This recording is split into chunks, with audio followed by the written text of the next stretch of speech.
রিভা আক্তার আয়েশা আপনি লিখেছেন, খাটে বিছানা পরিষ্কার থাকলে খাটে জানামাজ বিছিয়ে সালাত আদায় করা যাবে কিনা? কোনো অসুবিধা নেই। এমনকি যদি সম্পূর্ণ পরিষ্কার থাকে, সেখানে নাপাক কিছু না লেগে থাকে, তাহলে ওখানে সরাসরি নামাজ পড়লেও নামাজ হয়ে যাবে। আর যদি জানামাজ বিছিয়ে পড়েন তো পড়াই যাবে। তবে কিছু কিছু খাট আছে অনেক বেশি নরম, যে নরম হওয়ার কারণে খাট বলতে আপনার সেখানে যে তোশক ইত্যাদি থাকে বা যা আপনার যেগুলো বিছানো থাকে, সেরকম যদি নরম কিছু থাকে, এত বেশি নরম যে সেখানে আপনার সিজদা দিলে মাথা ডুবে যাচ্ছে বা আপনি ব্যালেন্স রাখতে পারছেন না, তাহলে সেখানে নামাজ পড়া অনুচিত, কারণ সেখানে নামাজের মনোযোগ নষ্ট হবে আপনার।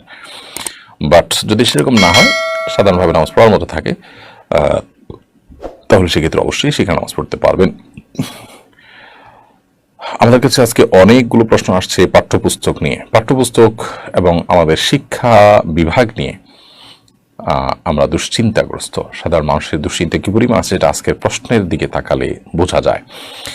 আমার বিশ্বাস যে নতুন শিক্ষামন্ত্রী হিসাবে যিনি শপথ গ্রহণ করেছেন, তিনি এই বিষয়টিকে বিবেচনা করবেন।